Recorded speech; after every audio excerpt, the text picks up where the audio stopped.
Hello, welcome to Exuma.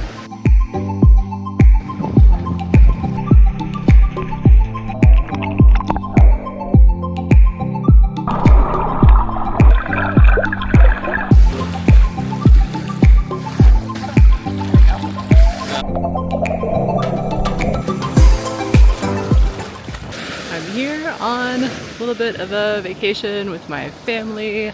We're celebrating my mom's 70th birthday and also my sister's husband's birthday. So just going to be checking out the island a little bit, going on a boat tour and doing some relaxing. I thought I would share a bit of the journey with you. I also want to do just a little bit of reflecting on my manifesting journey so far in 2025. So if you'd like to join me in paradise, then I hope you'll give this video a watch. So just in case you're unfamiliar with where the Exumas are located, they are a chain of over 300 islands in the Bahamas. What inspired this trip to the Exumas was that for my mom's 70th birthday celebration, she wanted to visit the Caribbean and see the beautiful water that they have there. I did some research and the Exumas came up as one of the top spots for clear, beautiful water. One thing to know if you're planning a visit here is that they do drive on the left side of the road, but fortunately, Nick did all the driving. Alright, good job driving on the wrong side of the road, which is the right side of the road, which is the left side of the road. The biggest island in the Exumas is Great Exuma, and that's where we stayed. In case you're also planning a visit and have a large group, I definitely recommend the place where we stayed called the BananaKeet Villa. Here is a little house tour that I filmed while we were staying there. So the place that we're staying is called the BananaKeet Villa. And let's go ahead and walk inside and check it out.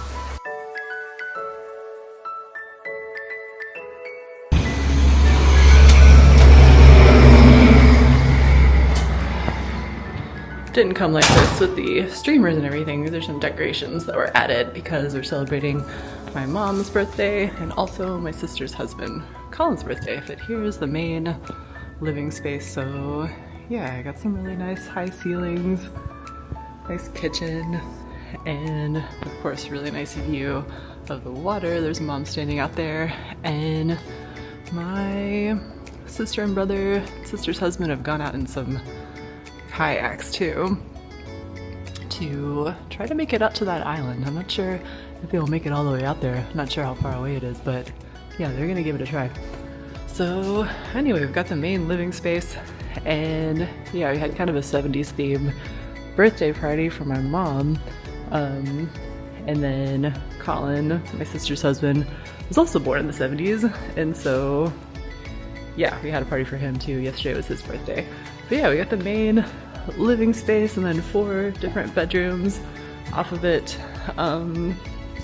Nick and my bedroom is back here. And yeah, every bedroom has a bathroom too, which is nice. So yeah, very comfortable place to stay and enjoy the beach. And the beach out there, the water we have been in a few times. We're gonna go out in it and do some more snorkeling in just a little while. It's very nice and clear, and there's a reef right out front too, where we're hoping to see some really good fish and other aquatic life later today. So probably my favorite part of staying at the BananaKeet Villa was that, like I just mentioned, there's a really nice reef just a few feet offshore. It is perfect for snorkeling.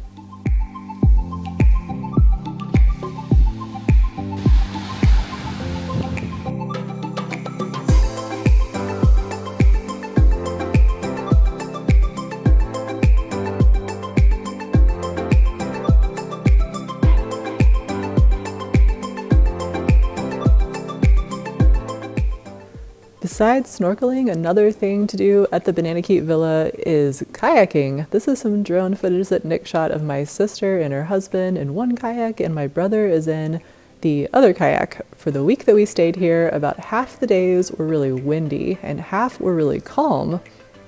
Here's my mom out kayaking during one of the windy days. I don't know if she could tell that she wasn't really moving forward at all. Like I mentioned earlier, across the bay from our house is a little island, and on one of the less windy days, Nick and I ended up kayaking all the way over there to check it out. Here we are.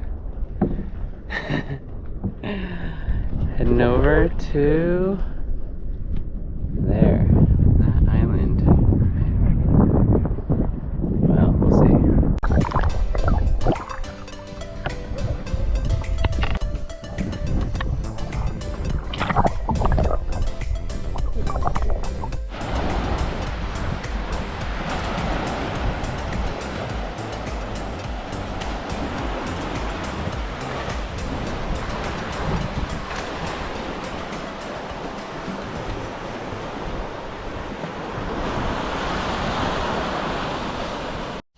We made it.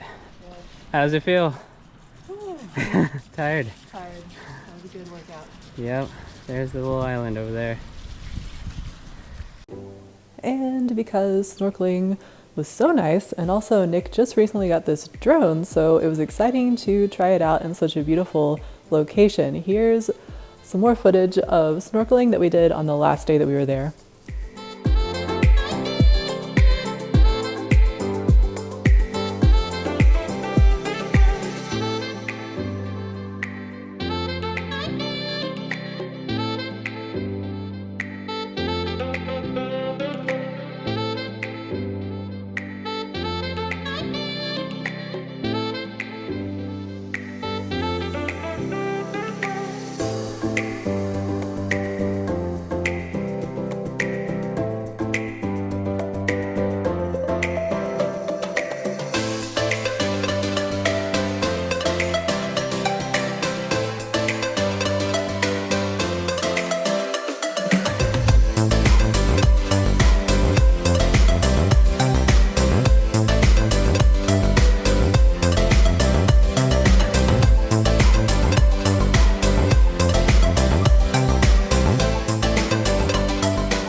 But besides kayaking and snorkeling, I also took plenty of walks along this beautiful beach. And so why don't you join me on this one where I'll do a bit of reflecting on my manifesting journey so far in 2025. Because after all, this is a manifesting channel, and these kind of vacations give me a bit of a chance to slow down and reflect a bit, which is awesome. Okay, let's talk just a little bit about some of my manifesting reflections, insights, and intentions for 2025. I think basically I just want to double down on what I feel has been some of the lessons that I learned in 2024 and some of the things that were working effectively for me. I'm holding my hat with a hand right now because it just fell off in the water when I was trying to film earlier, and so yeah, keeping a hand on that. But yeah, some things I think that have been going well is just really staying focused on my energy work as the primary factor. I've talked about this in a lot of recent videos about how I've been working on a tendency to sometimes want to force manifestations or be tempted to try to force manifestations through action, and having impatience around when I'm manifesting versus being able to not become impatient but instead be able to stay focused on building the energy, practicing the end result in my imagination, and letting any actions that I take really be inspired from that place of really being in the energy of the intention. That's so powerful. Sometimes can be tricky to do, but also when I am able to do that, the actions that I take really work out. And a lot of times also, the things that I'm wanting to manifest will just unfold kind of on their own too, where action isn't even required. That's definitely happened in business in 2024, where I didn't really do any marketing or action towards generating income in my business, except for just kind of make these YouTube videos. But I was still able to manifest more business and income in the business than the previous year, which was great.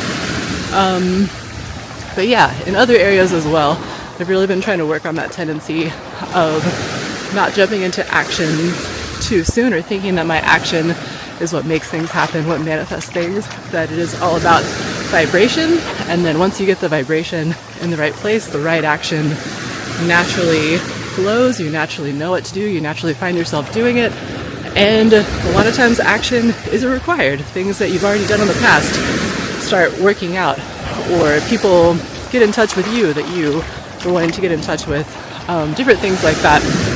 So I think that's just like the big lesson that I've been working on for the past couple of years or so, and I definitely plan to continue doubling down on that this year and really working to get the vibration where I want it to be, so that the action comes from the vibration. I don't try to make things happen with action, with effort, with struggle at all, but just focus on the energy work. There was also a really meaningful synchronicity that happened on this vacation that I wanted to share with you quickly. Like I mentioned, we were celebrating birthdays, and for both birthdays, we had these really delicious, locally made cakes. I realized on the last day that we were in the Exumas that the knife that we used to cut into those cakes was by a brand called Mad Shark. This is significant because my dad passed away about 2 years ago, and Mad Shark was actually his nickname that he liked to use as a surfer. Surfing was one of his biggest passions, and he was also a chef too, so it was really special and synchronistic to see this chef's knife that had the same name as his surfing name, and it felt really like a wink from the universe, a wink from him that he's still here with us enjoying this vacation also. So about half of our group was understandably very content to just hang out at the BananaKeet Villa on Great Exuma Island, but the other half of us wanted to see more of the Exumas. Like I mentioned earlier, the Exumas are a chain of over 300 islands, or Cays as they call them. So we decided to do a day-long boat tour with Exuma Water Sports to visit some of these beautiful and unique Cays. Our first stop was Leaf Cay, which our guide told us was formerly owned by Nicolas Cage and is home to a lot of endangered Bahamian rock iguanas.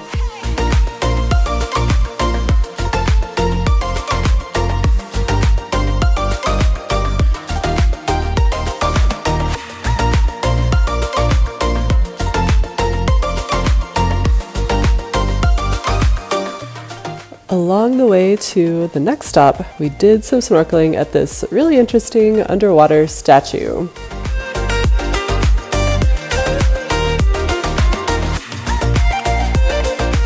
$5,000 a night, you have to stay for 3 nights minimum.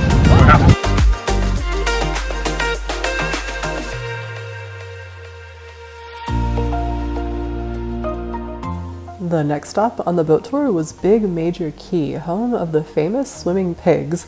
This island is uninhabited except for the pigs, and no one knows exactly how the pigs first got there.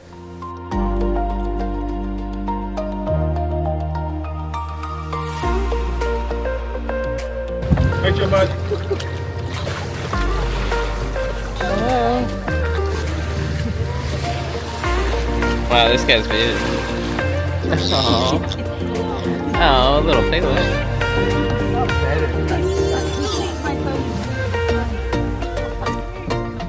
Is it true somebody came over here? Now the government get involved in time.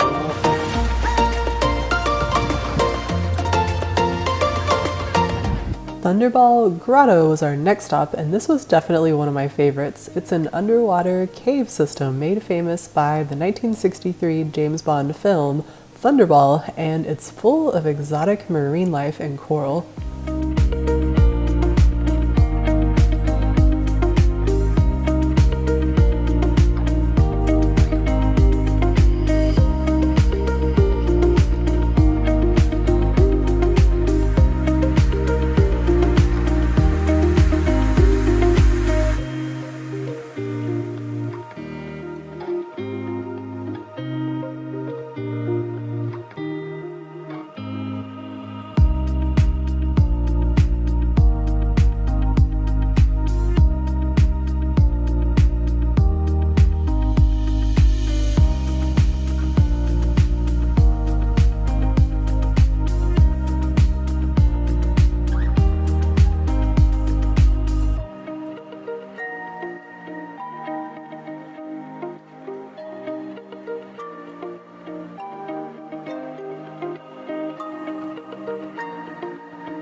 Compass Key was the next stop, and this was definitely my favorite stop because we got to hang out with a bunch of nurse sharks who were actually very friendly and very adorable.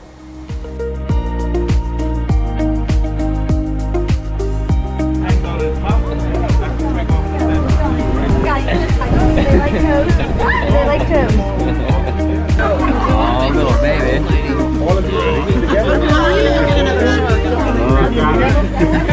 Wow. So let's see if we can get a What about the little one? You can find the band and make sure. Right there, that's what he said. Hey guys. I think they breathe that water. That's what they told me. When you clap, they do bump against the back of your legs. They like it. It's like a little water. Yeah. He's a big one. You see how I want Yeah. Holding the shark. Aww. Oh shit, what you doing to my shop? You making me squat.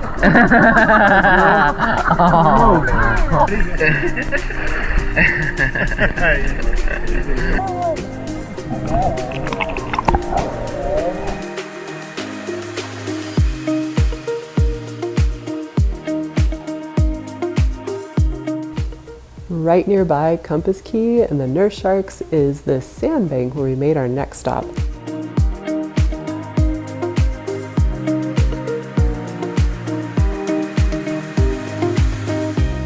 Nick got some great drone footage here of the beautiful water. The beauty of the water here in the Exumas is definitely very impressive. Apparently it's the result of a few different factors: the shallow depth, not much sediment and plankton, and also the light-colored sand. The Exuma Keys have some of the clearest water in the Bahamas, and this sandbar was a great example of that.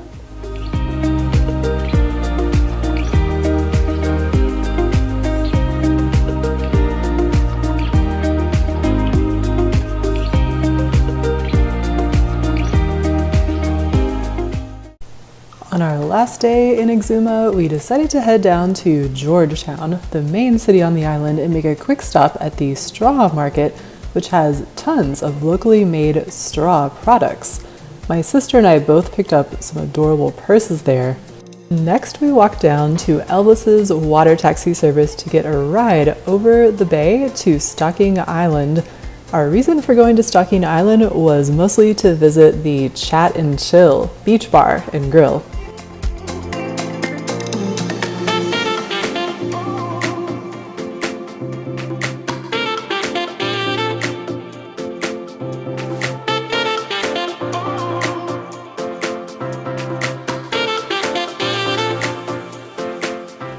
One of the cool things that you can do at Chat and Chill is visit with friendly stingrays who hang out there waiting to be fed leftovers from the fresh conch salad that's prepared nearby.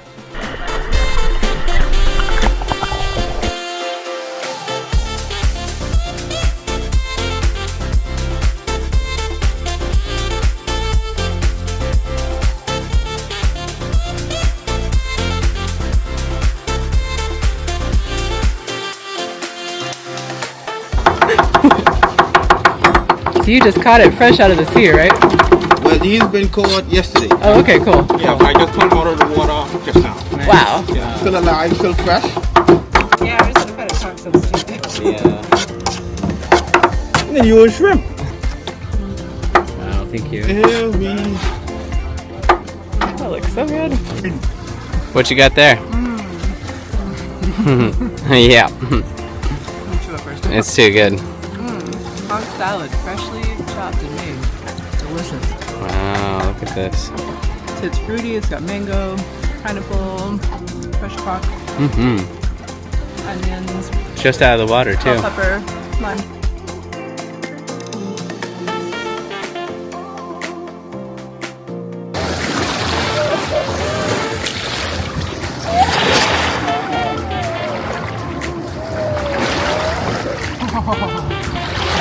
Yeah, you got it? No.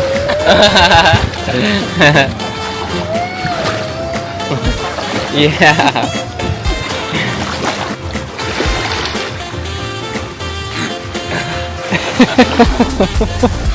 Alright, making new friends. What'd you think? How was it? That was. It was fun. It was fun. Yeah, yeah. It felt kind of weird, as you'd expect. Though. It's There's one on my foot right now. Hello. He was just saying, like, you can also just put it between your toes, and he'll. We should try that.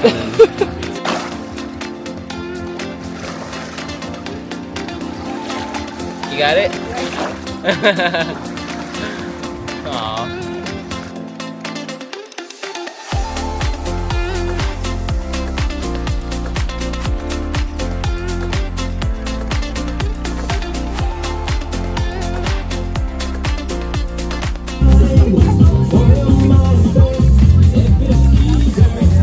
Conch burger.